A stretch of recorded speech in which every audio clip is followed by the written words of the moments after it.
It began one night when I was alone in my family's house in Athens. The lights started going on and off in our apartment, while the power in the rest of the building seemed unaffected. Unnerved, I went out onto the balcony. As I was about to go back into the house, I saw that the curtains had risen and were stretched out in mid-air, parallel with the floor.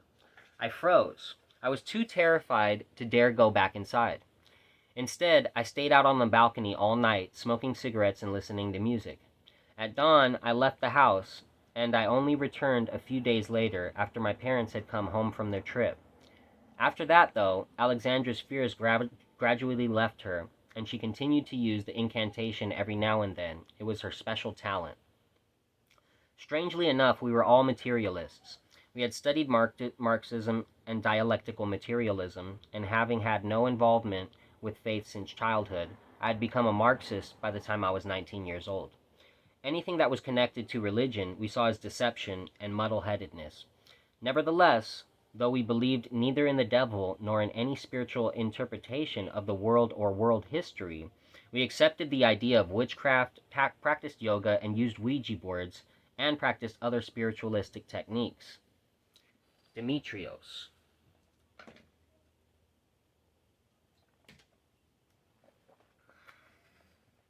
Around the same time I was introduced to Aries, I met a man named Dimitrios, a cousin of my friend Mateos' roommate, Kyriakos.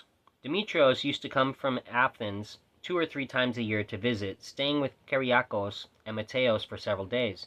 Dimitrios wasn't a student. He was 2 or 3 years older than we were and worked in a travel agency. He was also a Freemason, and his visits would initiate philosophical discussions about mankind, the world, God, techniques used in witchcraft, and so on. Mateos began talking to him, as did I, because we had firm opinions and knew many things, but that was as far as the relationship went. Kyriakos didn't trust him and thought there was something suspicious about masonry. As he put it, he didn't like his cousin's energy. Once, when the 3 of them were discussing witchcraft, Mateos started to make fun of Dimitrios. This angered him. He walked over to the window in Mateos' room, breathed on the glass to steam it up, drew some strange figures with his finger, and then whispered something incomprehensible under his breath. When he was finished, he returned to the conversation. Late that night, about 2 or 3 in the morning, they all went to sleep, the 2 cousins together in one room and Mateos by himself in his room. This is how Mateos described what he experienced next. As soon as I fell asleep, bang! I heard a knock on the window, and I sat up in the bed with a start. Calm down, I said to myself, and I fell back asleep. A little while later, bang! A louder knock. I sat up in bed again, frightened and angry. I smoked a couple of cigarettes, thought for a little while, and decided I'd been affected by our earlier conversation. I calmed down and fell asleep again, after first opening the window and looking around to see if someone was playing a joke on me. This time I slept very well.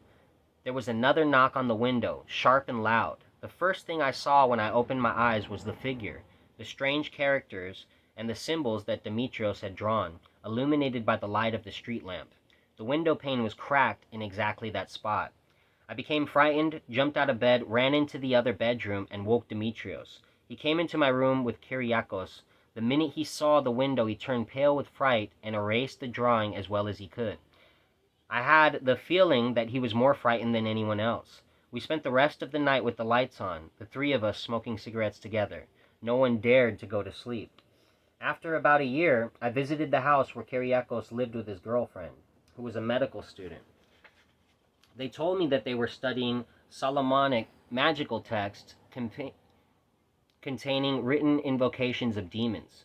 These texts list the demons by name and according to the special area of expertise that each one has, as it were, along with the method by which each can be summoned.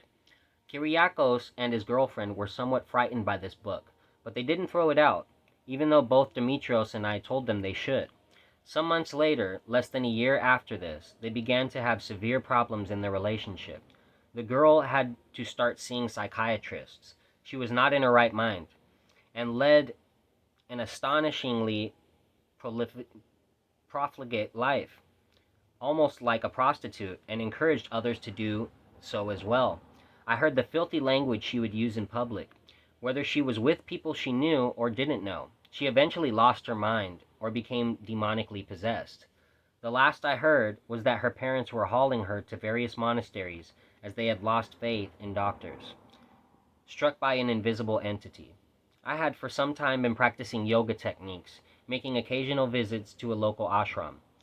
The girl who had first brought me there was named Anna.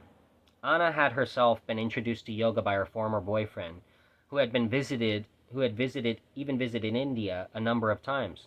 I went over to her house one evening, and she made us dinner. As we ate, we discussed the occult, yoga, witchcraft, supernatural powers, and the like. Suddenly, strange noises began, just as they had before in my bedroom. We looked at each other. "Do you think my boyfriend is jealous?" she asked, laughing. "Don't be silly," I replied. We continued our conversation. Half an hour later, there was a crash. It sounded like someone had kicked the door. The whole inside of it reverberated, and I thought it had cracked. The girl became frightened. This was not a natural event. I flew to the door and shouted, "Who's there? You don't frighten me." I opened the door and then closed it with a scornful laugh. "If you're such a tough guy, come and take me on," I taunted. Nothing happened. "It's probably my boyfriend," she said. "Come on, you mean we don't have the right to talk? Whoever is doing this has no right to. It's rude," I said and laughed. "Let's forget about it and go back to what we were doing." She lightened up, and soon we really did forget about it. The time passed quickly and pleasantly.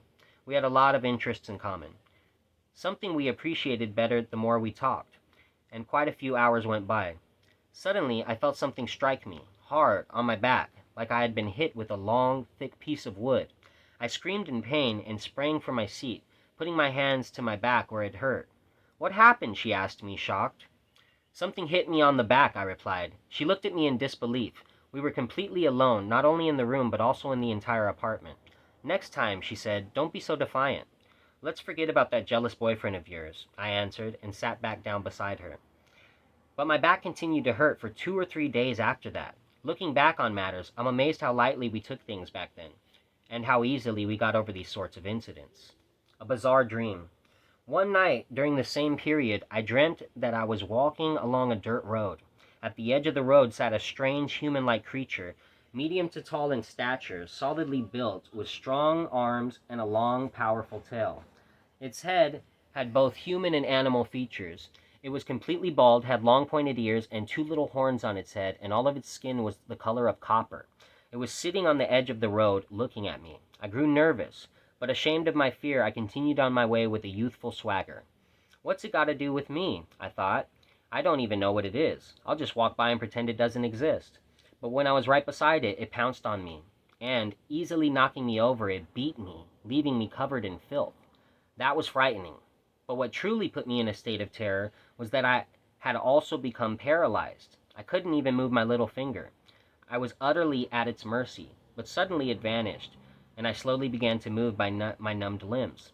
When I awoke the next morning, I felt pain where the creature had hit me in the dream. It was as though I had really been beaten up. A dream is only a dream, of course, but what was I to make of this physical pain? I tried to find some sort of explanation, but it all remained incomprehensible. Nevertheless, I would have forgotten all about this if something more unsettling hadn't occurred afterwards. A few days later, my girlfriend came to see me and said, "I had a strange dream about you that shook me up. Take care of yourself, because I'm afraid it was an omen. I saw a strange beast-like man with a club at his side. He threw you on the ground and was beating you."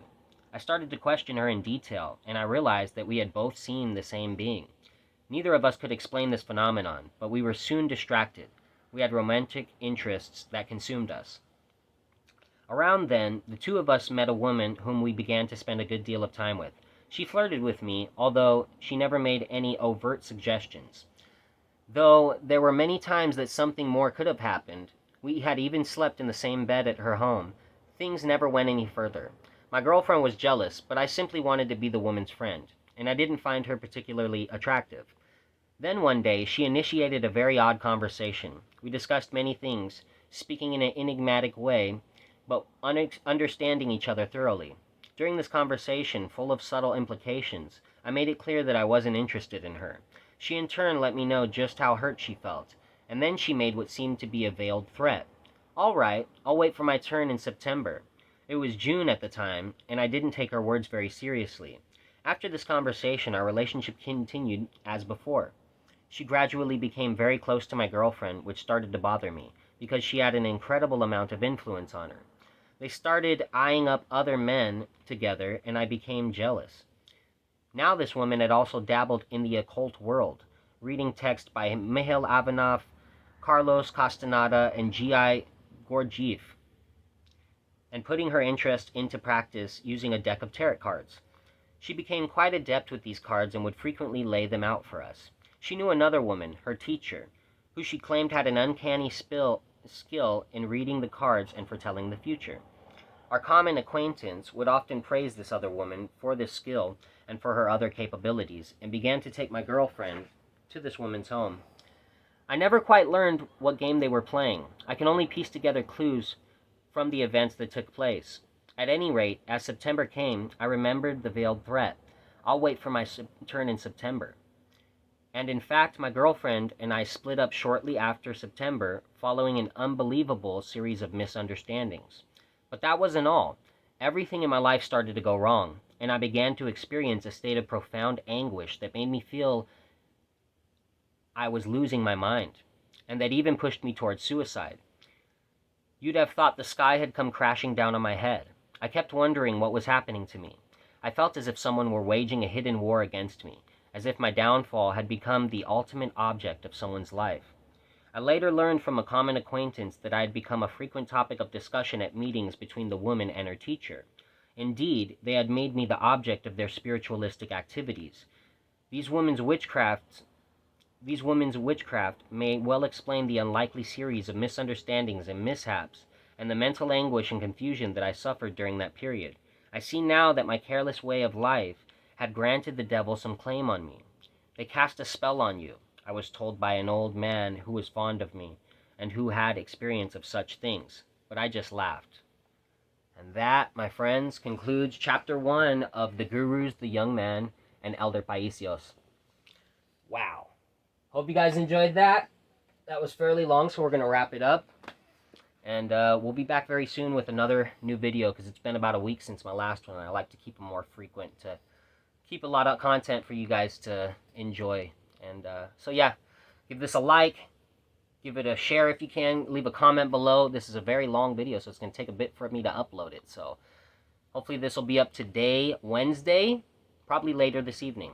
So, alright guys, have a good one.